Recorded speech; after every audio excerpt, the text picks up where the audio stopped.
का जलसा ते एक पीटीआई वाला आके बयान देवे मुस्लिम लीग ने लेडी ने बदतमीजी मैनू ये दसो भी नवाज शरीफ का चो सी लुट के खा गया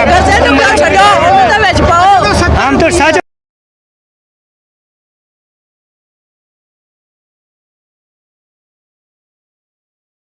सियासत खेली जा रही है। एक वेखो तो नवाज शरीफ का जलसा मुस्लिम लीग का जलसा ते एक पीटीआई वाला आके बयान देवे ते जोश दवाने वाली गल नहीं, खप पवाने वाली गल नहीं, लड़ाने वाली गल नहीं।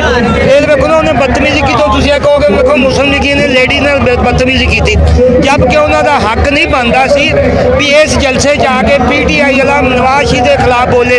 मैनू ये दसो भी नवाज शरीफ का चो सी लुट के खा गया।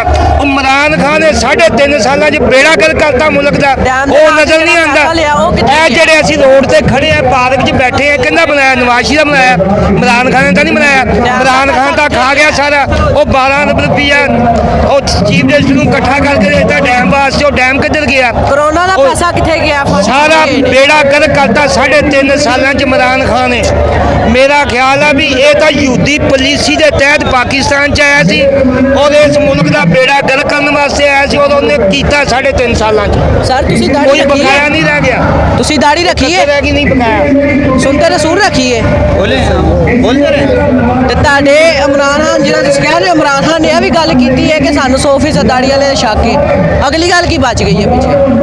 फिर मैं कहना कि मियाँ नवाज शरीफ पाकिस्तान च आ गया इंशाअल्लाह अल्लाह के हुक्म नाल। पहले नंबर ते अल्लाह, दूजे नंबर ते नवाज शरीफ। इनकी गुरबत भी खत्म होएगी, महंगाई भी खत्म होएगी और इस मुल्क च तरक्की भी होएगी।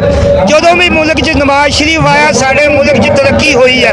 तुसीं वेख लो किसी सियासी दौर दे विच पाकिस्तान च कम नहीं होया। जो भी नवाज शरीफ ने तरक्की चाहिए है उतलियां गैर मुस्लिम मुल्कों ने इस मुल्क की तरक्की रोकने वास्ते इनू सीट तो लाया और इंशाअल्लाह नवाज शरीफ इमरान खान को पैगाम, इमरान खान के लिए क्या पैगाम? इमरान खान जेड़ा झंडा लैके आया सी ना, जेड़ा झंडा लैके आया सी आवाम नू बेवकूफ बनाया उन्हें, वो झंडा उनका कामयाब हो गया और उन्हें कामयाब किया 3.5 सालों च। उसने इस मुल्क का बेड़ा गर्क करता। मेरा ख्याल है भी जिन्नी भी आवाम फिरती है किसी को पुछ लो अपने सीने ते हथ रख के गल करे क्या 3.5 सालों च महंगाई ने हर गरीब हर अमीर की कमर नहीं तोड़ी? तबाही लाती, तबाही 3.5 सालों जिस टाइम इमरान खान ने हुकूमत छड़ी फड़ी सी उस टाइम आटा किन्ने रुपए किलो सी? 40 रुपये किलो सी। ठीक है, तो जिस टाइम इमरान खान ने छड़ी उस टाइम किन्ने रुपए किलो सी? किन्ने सी? 80-85 रुपये किलो सी।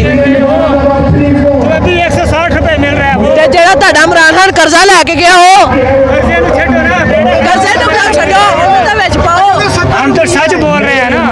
अब जो 160 रुपये हो गया वो कहाँ गया? 160 च हुण 3 कहते दौर जो है इमरान खान के दौर की हुकूमत आई है तो 300 के पेट्रोल पहुंचे है।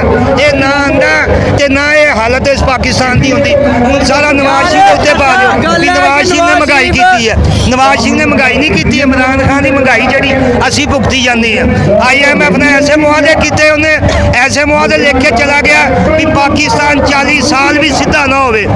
पाकिस्तान की हालत इदा की हो गई है भी 40 साल भी सीधा नहीं होएगा।